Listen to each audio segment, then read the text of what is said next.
নগর পরিবহন প্রকল্পের দিন শেষ। আগামী ফেব্রুয়ারি থেকে রাজধানীর ৪২টি রুটে চালু হচ্ছে একক কোম্পানির মাধ্যমে বাস চলাচলের গ্রিন ক্লাস্টার ব্যবস্থা। সেই সাথে ফিটনেসবিহীন যানবাহন বন্ধে বিআরটিএকে ১ মাস সময় দেওয়া হয়েছে। সকালে রাজধানীর বিদ্যুৎ ভবনে এক সভায় একথা জানান সড়ক পরিবহন উপদেষ্টা। এ সময় পরিবেশ উপদেষ্টা বলেন, বায়ু দূষণ রোধে টাস্ক ফোর্সের মাধ্যমে কাজ শুরু হয়েছে। সড়কে রাজধানীবাসী দুর্ভোগের বড় কারণ যানজট। এই কারণে প্রতিদিন নষ্ট হচ্ছে প্রায় ৮২ লাখ কর্মঘণ্টা। দুর্ভোগ কমাতে বাস রুট রেশনালাইজেশনের আওতায় নগর পরিবহন সেবা চালু করলেও মুখ থুবড়ে পড়ে তা। যানজট নিরসন, বায়ু দূষণ নিয়ন্ত্রণ ও সড়ক পরিবহনে শৃঙ্খলা ফেরানোর লক্ষ্যে বৃহস্পতিবার রাজধানীর বিদ্যুৎ ভবনে সভা করেন সরকারের ৫ উপদেষ্টা। পরে ব্রিফিংয়ে পরিবহন উপদেষ্টা বলেন, ফেব্রুয়ারি থেকে ২৫৬ থেকে কমিয়ে ৪২টি রুটে গ্রিন ক্লাস্টার পরিবহন চালু হবে।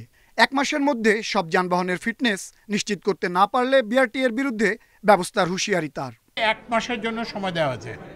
বিআরটিএ যদি এর মধ্যে যদি তাদের অবস্থার উন্নতি করতে না পারে, তাহলে বিআরটিএর বিরুদ্ধে ব্যবস্থা গ্রহণ করা হবে। আগামী সপ্তাহ থেকে কিন্তু এইসব যানজটের যেগুলো চিহ্নিত স্থান আছে সেগুলোর ব্যাপারে তারা ব্যবস্থা নেবেন। ফুটপাথ সরাতে হলে ফুটপাথ সরাবেন। অনুমোদিত যদি কেউ পার্কিং করে তাহলে সেগুলোকে টো করে নিয়ে যাবেন। এদিকে নগরীতে বায়ু দূষণ প্রকট রূপ নেয় টাস্ক ফোর্স গঠন করা হয়েছে জানান পরিবেশ উপদেষ্টা রিজওয়ানা হাসান।